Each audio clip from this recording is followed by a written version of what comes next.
welcome to When Learning is Trauma, and today we welcome Mike Stickler, as he is a highly gifted best-selling author, producer, ex-felon philanthropist, horseman, and internationally sought-after conference speaker. His best-selling book is Clive Bundy, American Terrorist Patriot, quickly made the bestsellers list, revealing the truth of what is extensively and publicly known as the Bunkerville Standoff. Mike's most recent book is Life Without Reservation, is widely acclaimed in the Christian community circles. And he lives in Lake Tahoe at the foothills of the Savara, Nevada range. It has 2 grown sons, a daughter-in-law, and 3 grandchildren. And we welcome Mike with us today as he grew up with dyslexia, living with dyslexia. And welcome, Lisa. Hello. So, Mike, would you like to tell the story that connected you and I? So, in the 60s, I grew up on an island off the coast of California, a little island called Catalina, and I was going to the elementary school there. It's administered by the Long Beach School District, still was then as well. And I never really had much desire to read. Oddly, now I'm an author, a 4-time best-selling author. I love to write. I love to do so much, but I struggled, in those formative years. I'm talking about 4th and 5th grade. Really struggled with it. And I remember really clearly my 4th grade teacher asking me to stand and read, as she did with all the other students. And I stood up and I was reading out loud, and she just looked at me and said, "Shut up, you can't." No, I'm sorry, not shut up. Sit down, you cannot read. And it just devastated my head. And what's interesting is, I travel around the world and speak today, and often I read from the work I have in front of me. And I hear that voice even today as a 61-year-old man. As I go to begin to read, I hear, "You can't read." And well, what it turned out is I was dyslexic. I didn't know that. Nobody knew that. And finally, they sent me to the special education program, which, by the way, also kind of brings shame to you, because they shuffle you off to this extra class where the dumb kids go to get the extra work. When everybody else is doing recess, I'm in there, getting the extra work done. And in time, I was diagnosed with dyslexia, and they helped. And in essence, all in all, I feel like I grew out of most of it. I mean, still to this day, now I don't know if this is because I'm having a senior moment or not, but sometimes I can't read a word, or I can't spell a word that I generally can. I'll look at a word 3 or 4 times and I'm convinced it's spelled right. And spell check's not telling me it's spelled incorrectly, but I'm not sure it's spelled right. So, I'll ask somebody else in the room to spell it for me. And all of that really helped me. I actually avoided English. I avoided all of those things through elementary school, middle school, high school. I avoided all of that. And even in college, I took the required courses, everything from humanities and history and things like that. But I tried to avoid anything that would involve writing or producing content. Yeah. But if you put me up verbally, I was more than happy to do that. And over time, my chief form of communication, even though I am a writer, my chief form of communication is verbal. Yeah. I prefer to talk with people than I do to write. I'm with you on that. Mike, I think you said it then, even as a 61-year-old, you hear that voice. You can't do it. I mean, that's the power that teachers have, isn't it? It's amazing. I often, because I'm a Christian guy, a lot of the stuff that I will share comes from the Bible. I know the Bible quite well. I read passages, especially the passages I'm going to share, and I will get 4 verses in before fighting that little argument in my head. I'll get 4 verses in before I'll just kind of get into the groove and read very fluently. And again, that's not stage fright. Some people said, well, you have stage fright. No, you don't know me. If a dog brought me a stick, I could do a 20-minute speech on faithfulness. Okay. I'm real good at that. But yeah, it's just amazing. And I didn't really realize that, how troublesome, I don't want to call it handicap, but how troublesome it was for me almost my whole life. Yeah. Now, I also reflect on it. Was she, you and I've talked about this. Well, it was the 60s, and I don't know that they understood dyslexia and, all of that. So I have lots of forgiveness and grace for all of those things. Yeah. I don't think a lot about her. In fact, ironically, she's still alive. Yeah. She taught and finished her career at that same school all those years ago. But, so no animus or hard feelings about it, but it's a challenge to realize. And I don't think people really recognize themselves how that message plays. Yeah. And replays. Yes. And replays. Yeah. Well, I think you hit it on the head when you said the word shame. And, that's why we do this series, because those experiences are traumatic. And then take a kid who has to go into this every day, and it's still happening. My son, he'll be 17 in a couple days. His friend I think they were in the 4th grade, she said in front of the whole class to this other boy that he was the dumbest student she had ever had, in front of everybody. And, at the time, this particular teacher was dealing with a lot personally. So the parents had decided not to, say anything, because they felt like she was having a hard time herself. But looking back, they should have really addressed that. These kids are bright kids, and to hear something like that is devastating. So you're talking about the 1960s, and this is going on decade after decade after decade. And my own son actually they were doing popcorn reading. I don't know if you know what that is, where you're reading out loud, and then one student will pick another student, and then that student will read out loud. So they would pick my son because he wasn't good at reading out loud. He would add words that weren't there. He'd skip words that were there, and everybody would start snickering and laughing.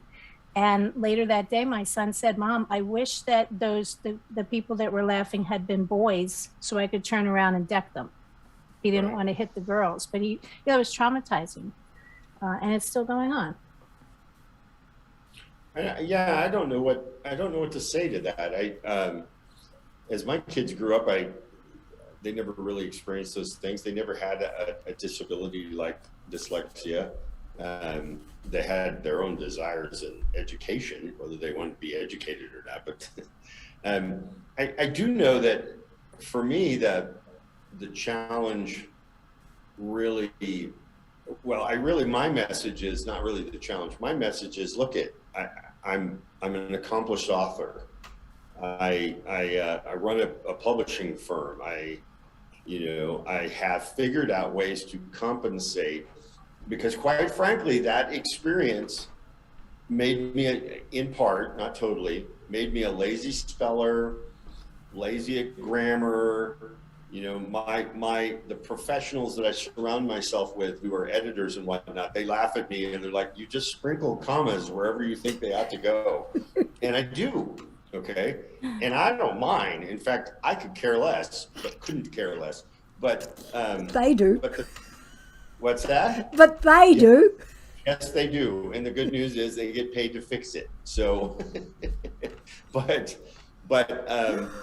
it really kind of plays into all of that deficit, of not embracing my education, or at least that area. I compensated, I exceeded at science, my SAT scores were in the top 5 percentile of the nation in science, but I don't even think I made it in 1% in English writing, literature, and that kind of thing. Yeah. And yet I do have a big desire to read. That was something that was learned over as an adult. I don't find myself challenged by the complication of the reading. So in other words, it could be 10th grade level, it could be, professor level, and I'm fine with all of that. I'll read anything, but I do notice that it did very much play into my younger years avoiding English and sentence structure and all of that, because she told me I couldn't read. How did you go to be a best-selling author? So what I discovered about myself is, because my chief form of communication is verbal, I became a pretty great storyteller. Yeah. So when I took the stage, I could take people through a story, an illustration, and people would feel it and people would understand it. People could visualize themselves or me being in the situation or whatever that was going on. And so I just took that storytelling to writing. Now the fear for me comes back to what we're talking about. I don't type very fast. I was never taught to type. Yeah. So I type at about 30 words a minute, even now. And that's with 2 fingers on each hand. I don't even try to use the others. And I type I do pretty well with it. And I found that because I type slower, it actually allows me to digest my thoughts slower. And it allows me to actually think through the storyline. Yeah. Because I'm not going that fast. Yeah. And it also causes my sentences to be, short and not very, sometimes not very descriptive. But I say that to say, what I realized about being a writer is it's a team sport. Yeah. Speaking from the stage is not a team sport. Yeah. But writing a book is a team sport. You need an executive editor, a line item editor, a proofreader, a cold reader. You need a development editor. There's all these people who bring the specialty to the book that I don't bring. So when I realized my role is the storyteller, okay, their role is to help me tell the story in a more articulate way. Yeah. And you're right, Lois, you would laugh. If my college friends were here, they would all laugh and go, Mike is a best-selling author. Who would have thought? Yeah. Nobody, I've actually had people say that to me. Who would have thought that he would ever go and write? Yeah. But I find it really enjoyable. One other thing I'd share is that if you met me on an airplane and you asked me what I did, I would tell you I'm an author. Yeah. I wouldn't tell you I'm a book publisher. I wouldn't tell you that's first and foremost the way I see myself. Yeah. And being a writer, being an author, I will be that, as long as God gives me strength in my fingers to do that. Yeah. Yeah. Oh, that's fascinating that you identify as an author now. So that's super. I feel like there's a lot of authors who are dyslexic, but the problem comes back to people don't understand what dyslexia is. And then the kids in school are still getting called dumb, stupid, and lazy, are still being put into special education, and the teachers aren't understanding why they struggle with certain skills. And that's a problem because, again, these kids are bright kids. They do have a story to tell, but the way they're being asked to do it in a traditional school setting is difficult. So, that's why one of the reasons that we're doing this whole thing is just for people to understand what exactly is dyslexia. It's not seeing things backwards. It's not reading backwards. There's a whole bunch of different strengths and weaknesses that come along with this. And again, you were talking about the 1960s. It is the 2000s, and we're still 2020. Yeah, like we're still dealing with this misunderstanding of the whole thing. And Mike, and then you said when you went off to excuse me, special education. And I think that's a problem. Talk more about that. Well, so in fairness to the special education was really more of a tutoring setting in that school. Why? Because that school was a very small school. I lived on an island that had 2,000 residents, and the whole school had 280 from kindergarten to 12th grade had 280 kids. Okay, so in one sense, because it was part of the larger school district of the mainland, Long Beach School District, they had more resources than just any old little school. And so I do feel blessed that I had somebody that would sit with me and tutor and spend time. What was also, I do feel blessed about is that this woman was very patient, and I don't remember her name now, but she would sit there with just 2 or 3 of us, and we would go to a separate classroom, and she would work through with our reading and giving us exercises and those kinds of things. But the stigma of special education in the school with the other students, the teachers would, kind of announce it, you have to go to special education now. All of those things, and then I remember very distinctly sitting there and recesses going on right outside, and I'm like, I have to sit here. Yeah. Why am I being punished? I don't understand.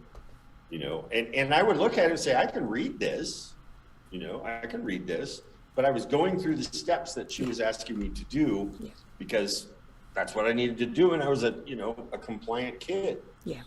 If I wasn't a compliant kid, that might've been something different, but later I became less compliant, but that's another story. But I want to get into that a little bit, if you don't mind. Please, Lisa, please. Well, the good tidbits, anything. Yeah, what happened after 4th grade then? Well, so as far as educationally, not much. I went on, finished 6th grade there, and then my parents moved to the mainland. So in 7th grade, I started a regular middle school. There was no special education program. I did okay. I always have said I've always been a solid C student. Even in my undergraduate work and whatnot, I've always been I just never really applied myself very hard until my senior year in high school, and then I applied myself pretty diligently because I wanted to get into college. So I went from C's to my senior year to now I make it. I had all A's my senior year because I wanted to get into school. Then once I got back into college, same thing. But what I distinctly remember all the way through high school and college is avoiding English, avoiding anything that I just found it unuseful, a risk, boring, all of those things. So I just avoided them. And yet I was a reader. I would read, but I didn't, as far as the classwork and that kind of thing. I can remember in college looking at the class roster and picking anything but those. I think I took freshman English in my junior year of college. Just because I kept avoiding it, and I was more interested in the science, in sciences. Yeah, and you do what you find easier to do, and more enjoyable, don't you? Right. Here's another thing: is that I studied agriculture in college, and so they had an agriculture math class that was a requirement for an agriculture degree. So an agriculture math class was word problems. If you have a 1,000-acre field and your insecticides per gallon covers this, how much insecticide do you need over, et cetera, et cetera. And I know I'm not doing a good job, but my challenge with those is I didn't like to read the problems. Just give me the math problem. I struggled with understanding the reading of the problem. I really did. I really struggled understanding what they were trying to ask me. And sometimes I overcomplicated it. Sometimes not, but I really struggled with that class. But you could put me in an algebra class and I was fine. Yeah. And I didn't particularly like algebra either, but it was easier for me to understand. The comprehension or the teaching of comprehension is interesting because it's not something that is really well taught. You know, people and teachers expect if a child reads the sentence, therefore they comprehend it fully. And that's a fallacy that we really have to, you know, overcome and really dig into, because we don't teach comprehension. We teach strategies and we teach other things, but we don't teach comprehension. And you and I had the same problem. I could read words, I couldn't comprehend. Yeah. You know? Yeah, especially the math problems, they were hard. I actually use math problems now with young students who struggle with comprehension because every word counts. Yeah. And you need to create a picture and you need to create, you know, comprehension of every word in the sentence. What does it mean? Why is it there? So, yeah, anyway, that's important. Lisa. I was just thinking, like, reading is so complicated, and for the dyslexic students, it seems not to be as much of an automatic skill. And when you're talking about the comprehension, my son, for example, tends to see words or experience words very visually. So if you say table, he can visualize a table, and that's more automatic than just having the word table register. So if you said put that on the table, that would be fine. But if you said something like, we'll have to table that for now, we'll get back to it later, if he's reading that, now that's just because it's not an automatic process for him. So again, it's a misunderstanding. What is dyslexia? You know, a lot of dyslexics can read, but many of them have been through the same experience that Mike was talking about, of feeling shamed, or having somebody tell them they're not very good at that, and so as an adult having to still deal with that is significant. And that's what I tend to then see in my field, that the adults are still dealing with these, I keep using the word shame, and sometimes that's a little bit too harsh, but oftentimes it's not.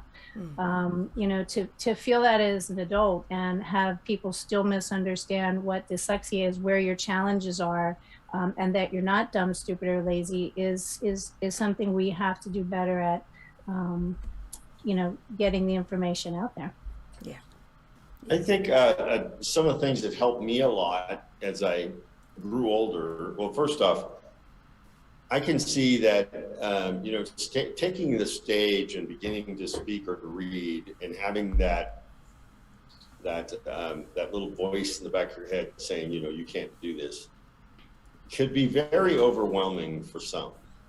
I think back at my deceased wife. She was very smart and could read, but boy, she abhorred. She had stage fright. She just couldn't stand being in front of people. So if you were kind of given to her kind of personality, I don't even see people, let alone trying, pushing through it. Where I would just push through it.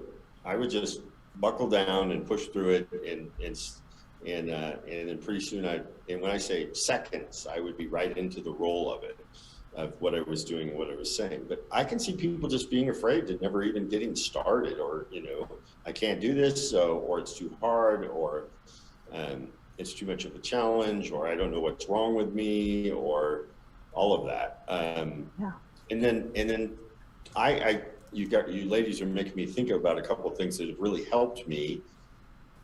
First, because I study a lot of science, I studied animal science, so it was a lot of physiology and biology and chemistry and all of those things. So all of those words, almost all of them are rooted in Latin. Yeah. And so learning the Latin root of the words helped me quickly move through them. Okay. Because I remember my first my first two was zoology. Imagine this teacher, he was from China, and he spoke with a very thick Chinese accent, speaking Latin words to a bunch of American kids, you know. And I remember sitting there listening to him going, I have no idea what he's saying at all, you know. You know, he's a very smart man, and I took 2 years with him, so it was helpful. But I remember thinking that, and so you have to break that down. The other thing that helped me a lot was I'm a Christian guy, and I was in those days too. And so reading my Bible helped me a lot. There was great storytelling in there, and then knowing that you could, if you come across a word, you know, because some of them are Old Hebrew or Aramaic, sometimes Latin. If you come across a word you don't know the root of, you just can blow by it. You can just move past it without needing to understand it. Yeah. And that helped me a lot, because that helped me understand stories. And the Bible is written at 12th grade, mostly. Some of them are not, but it's written at roughly a 12th grade level. So if you're in 10th grade, or if you're in 9th grade, and nowadays people don't even read at 10th grade anymore, so it challenges you to really get there. And yet I still don't do memorization, and I still don't like it. I work at it, but I'm not very good at it. Yeah. I don't know if that has to do with my being dyslexic, or I'm just lazy, but I don't like it. It's actually easier to remember a thought and an idea than the actual sentence. Learning the actual words and the word order is really quite challenging, and it takes more effort. Yeah. So. Yeah, and the Bible is very challenging in that way, because it's thoughts. You know, Greek thought is backwards to English thought. Yeah. So, you know, where we come to a conclusion, they begin with the conclusion and then unwind it. Yeah. So that's all challenging that's too. Completely different than the way we think. Yeah, and it's been translated. Yes. So it's fun, and I find it all useful. And I don't, you know, at this point in my life, my message to anybody that's listening is just to realize, you know, you can have a really super productive life, and even in the area that you don't think so, go and, you know, embrace what God's given you or hasn't given you, and be an overcomer.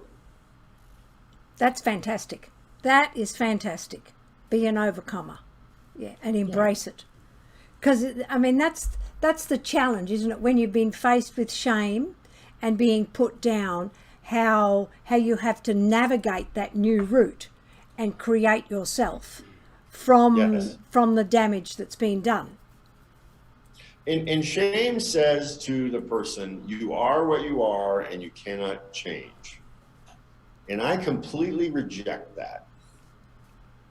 I completely reject it. If you told me, you know, when people, you know, I used to be overweight. When people told me, you're going to always be overweight, thanks for telling me that, because now I accept the challenge. I completely reject that. You're not going to tell me that. I mean, there's some things that are, you know, obviously immutable. You're getting older, you know, those kinds of things. But shame is trying to keep you cornered, keep you in a box, keep you in a pigeonhole, and I just refuse to be that person.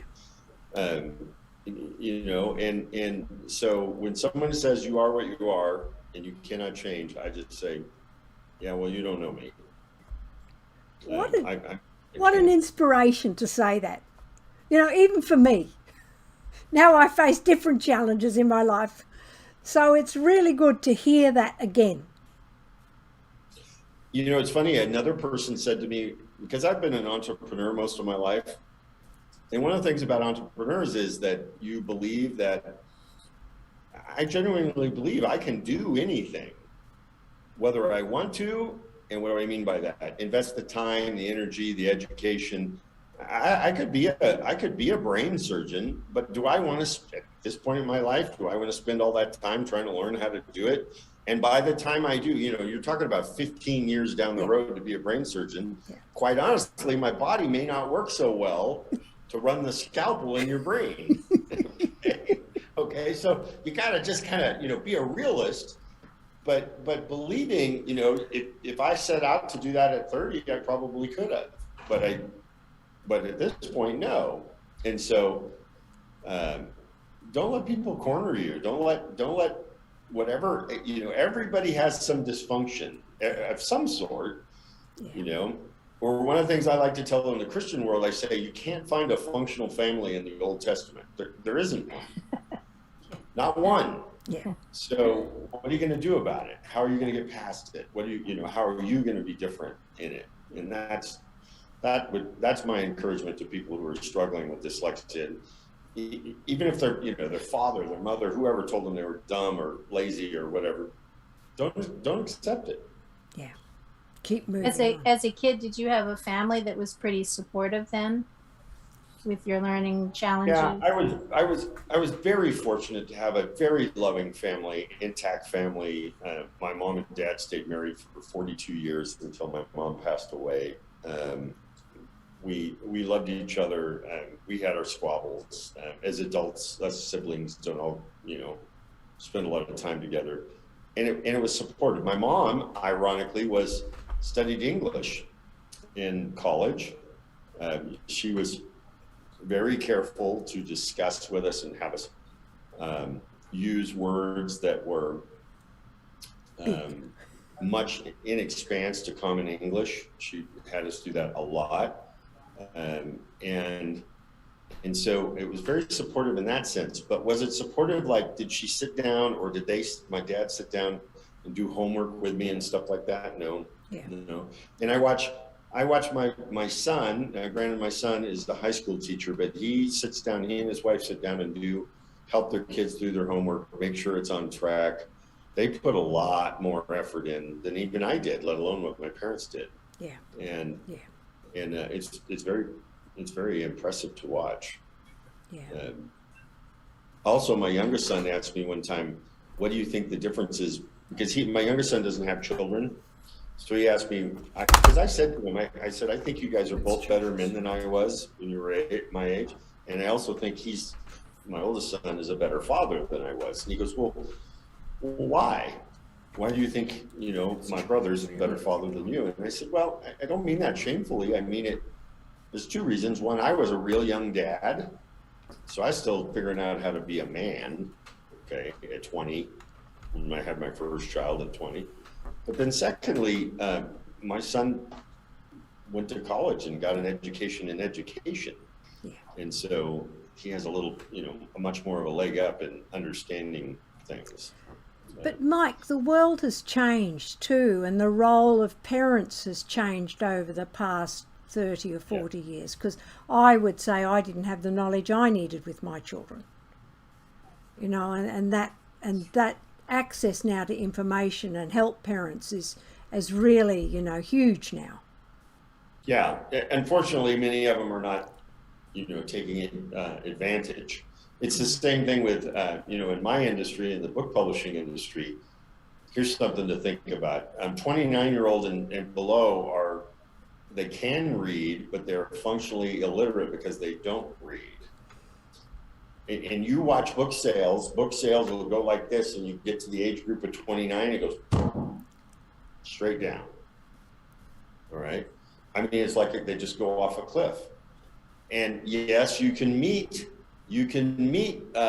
young people who are reading. I run into them all the time, but they're not making up the majority of the people out there. So I've been doing a little research into this, and I've discovered that they changed the textbooks right when they were in their formative years, and they changed the textbooks to read, instead of reading block text like we're all used to reading a block of text. You open up a reading book, a 6x9 reading book, and you see a block of text, right? They have call outs and graphs and arrows and pointers, and it looks more like a brochure. In what I would write a 60,000 word book, they will have 14,000 words in it. Yeah. And so the attention span's gotten shorter. Yeah. The quantity of what people will read has gotten shorter. It's quite a bit different. Yeah. And now with YouTube and Twitter, we only want sound bites, and if it's longer than 2 minutes or it takes me 2 minutes, I'm not interested. I've only got 2 minutes to get your attention. And so as a book publisher, I'm in the world of going, okay, well, we can't ignore this because it's not going to be long that we're not going to be in business because people aren't buying books. And most book publishers are kind of just like hoping they'll grow out of it. But we're trying to figure out how do we address that age group and keep them interested in reading. And that's a challenge.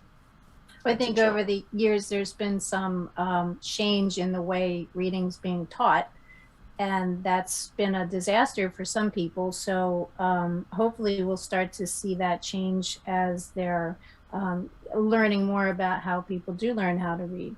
That's the hope, that hopefully that they can be better at it and then want to do it, because if you're not good at reading, let's be honest, it's a chore. Yeah.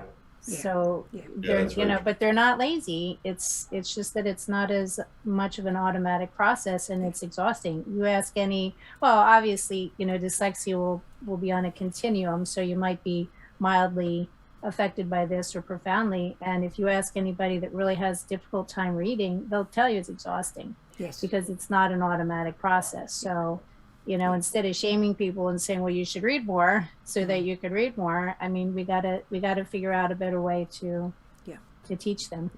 We have a question from Chris. Go ahead. And it says, what would you say was your biggest challenge growing up with dyslexia? Yeah, I was just about to bring this up, and it still can be challenging today. Reading much slower than the people around me.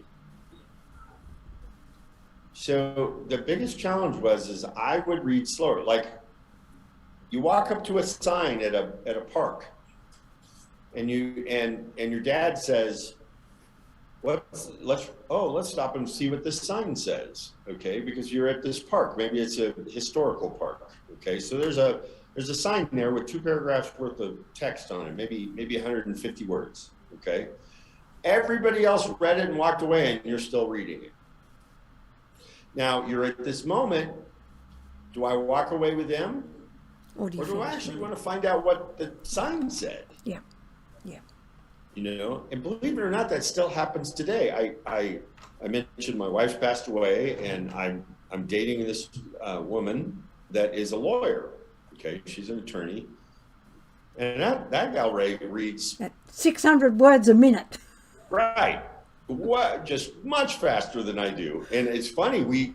I'm using the sign illustration because we were recently in Mexico, in Tulum, and we were reading a sign that was in English, and she's like, she's gone, and I'm still reading it.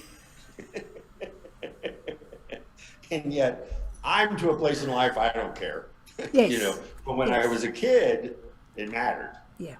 You know, when did you get to that point that that it didn't matter? That you didn't have your self-esteem attacked every time you had to make that decision. Do I walk away or do I? That's an excellent question. I probably would say,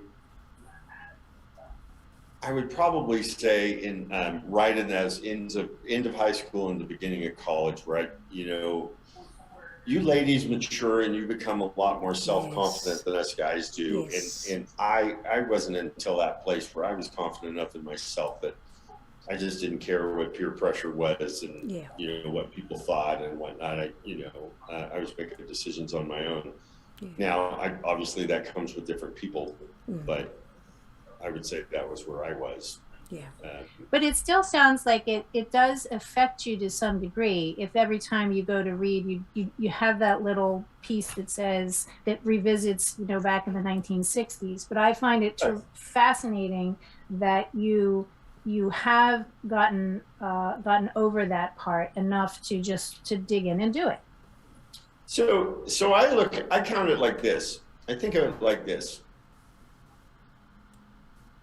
If you're a skydiver, okay, and you do it all the time, and you're practiced and experienced and trained, you don't sit at the edge of the plane and go, should I jump? Should I jump? You just jump. You just go, okay? And the rest of us sit on the edge of the plane going, oh, I don't know. Why? Because we have a perceived risk, okay?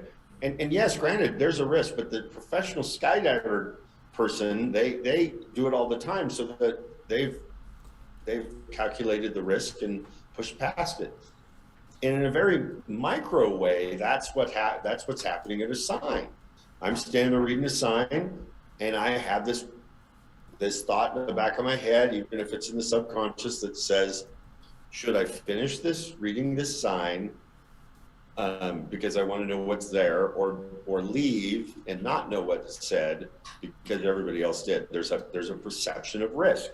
Yeah. When I stand up in front of the public, even if it's some self-conscious or subconscious, there is a perception of risk that I will somehow read the word wrong, read it incorrectly, whatnot, and I have to push through it, just like the guy on the edge of the plane. And that's not. I recognize it's not consistently that way with other people, but it is that way for me. Yeah.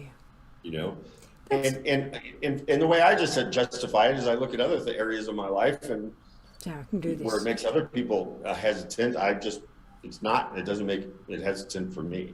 So it just happens to be my past informing my present. It's a fascinating way to look at it, because I've not thought about things like that. But you're right, it is a risk. And what's the risk? And will I take that risk is what we say, isn't it? Yes. And it can be in a brief second, a millisecond. It can be brief, but it's there. Yeah. And you first just have to recognize it's there and not let it freeze you up. I think it's important too that you have something that you know that you are very good at, that you excel at. And I always bring up with my own family, my husband found out that he was dyslexic at the age of 50. He's a successful builder. That's how his mind works the best, visualizing, building. And in his job role, he has to read a lot of emails. And until he found out the name of why he struggled, every time he had to read an email and reread it, that little voice inside him was saying, see, you're not so smart. So you know, like this is, I think, where that trauma comes into play. Yeah. Once he realized, I'm not dumb. Yeah. Right. I'm dyslexic. Then the anxiety seemed to lessen. And now he still has to reread the email, but he doesn't beat himself up because he knows he's good at this other, strength that he has. Yeah. And I think that seems to be a protective factor to some degree. Yeah. Some people don't really know what they're good at, and some of these kids are still trying to find out what it is. So, what do you say to that person who's still trying to find out what they're great at while they're dealing with this relative weakness? So one of the things I really believe this comes into leadership of businesses that I've learned. My employees over the years have always wanted me to give them this exhaustive job description of what they do, what they're supposed to do. Some of them want not just an exhaustive job description, but they also want a manual that goes along with that job description to explain to them what they want to do. And my view is this: I want to figure out what your strengths are, and then allow you to operate in your strengths rather than your weaknesses. So if I hand you a manual and I say to you, gosh, this is what you have to do in this job, you will be scrambling, trying to please me, doing things you're not strong, you don't have weaknesses in, and you're not going to do them well. And we as human beings always go to what we like to do and try to avoid the things we don't like to do. Yeah. We all do. Doesn't matter what it is. Yeah. And so what I prefer to do is to meet someone, no matter where they are, what age they are, what background they have, what education they have. And then I watch them for 6 months to a year trying to figure out, well, if I send you this email and I give you this direction, what part of it do you follow and which part of it you don't? Which do you excel at? Which do you return back work product faster, or which do I have to drag work product out of you? Okay. And then I let them operate in that. So as an example, I had a young woman who was a very strong writer, but that was her chief communication skill, but she didn't do well talking. Yeah. And so when it had emotional risk to it, she really didn't want to talk about it because there was emotional risk and there was challenge and there was all this to it. And I watched her struggle trying to tell me what she's sitting in my office across the desk from me, and I was watching her trying to search for words and come up with it and say, and I said to her, would it be easier if you just wrote to me and told me how you feel about this? And you could just see her physically go, yeah, I'd rather do that. And I got like 3,000 words on how she was feeling on this particular subject. I don't remember what it was about. But she later told me, that was so comforting that you would allow me to do that in the way that I feel best, the most comfortable, the greatest strength.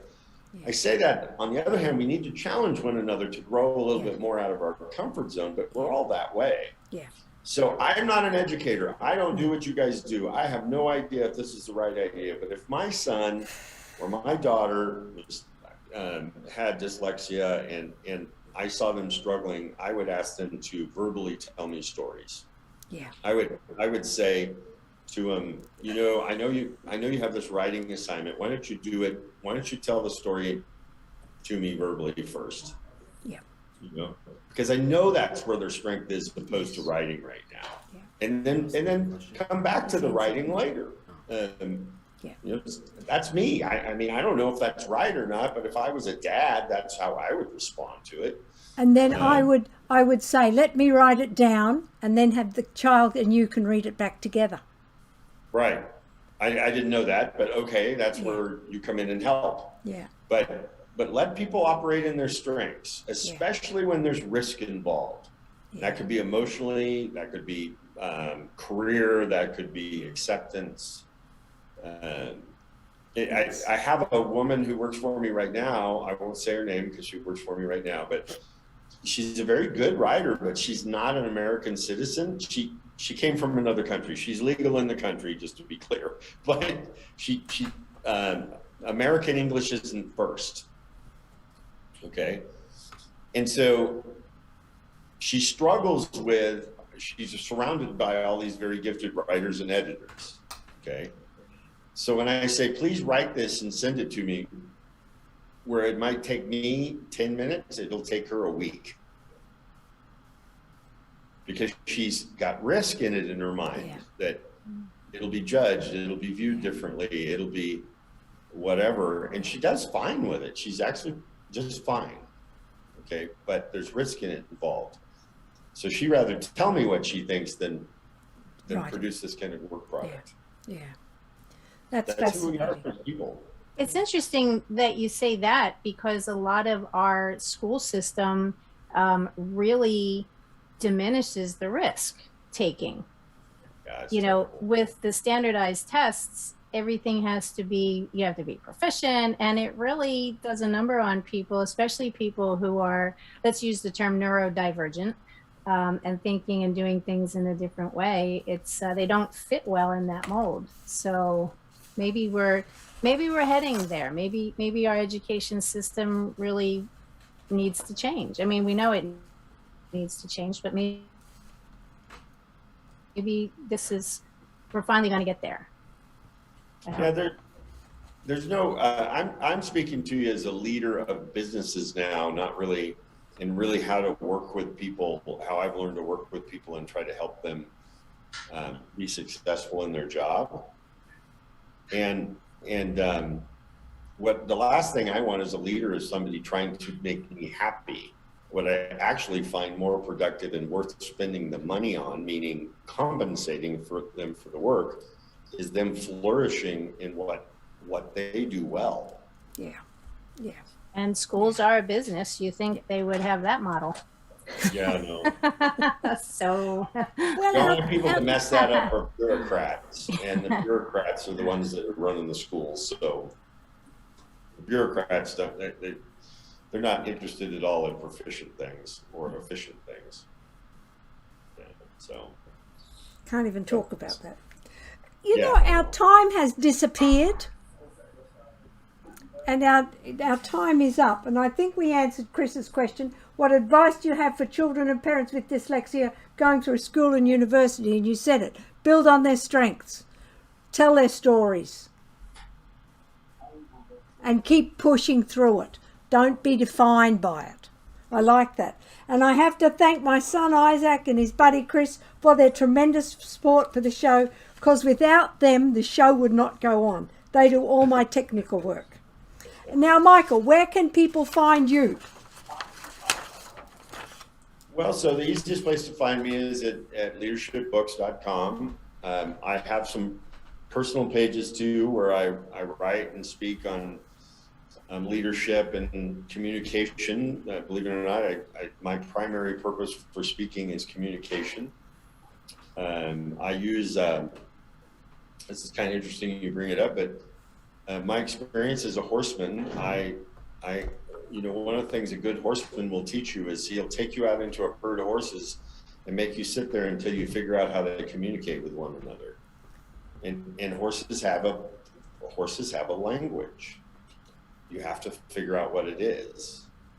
And then you take that and I've learned to use that skill in the business setting or in any kind of human interaction setting.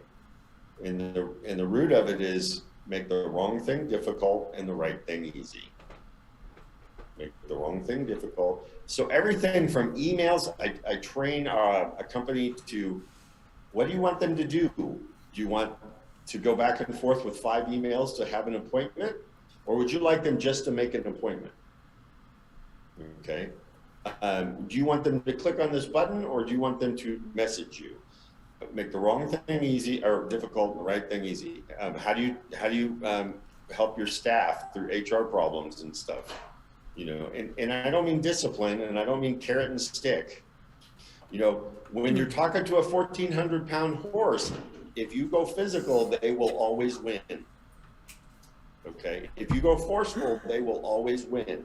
Yeah. Because they're always bigger and stronger than you. So what do you do? Yeah. And so that's what I like to do. And you can find that information at mikestickler.com. That's If you want to fantastic. know about book publishing, go to leadershipbooks.com. That is fantastic. Thank you. And Lisa, where can listeners find you? Mostly on Facebook, YouTube on Monday afternoons, and LinkedIn when I get on there. Very good.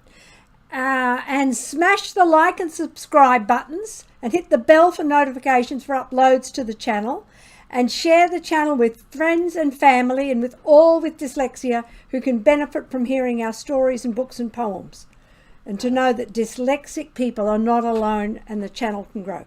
Find me on Twitter, Facebook, Instagram and LinkedIn and YouTube, and at loisletchford.com. I'm the author of Reverse to Memoir, and I've got the audio book. Now, this is the last one we're doing in this series because I fly to California on Wednesday and Australia the following week. And I'm there for about 2 months visiting our middle son who's moving.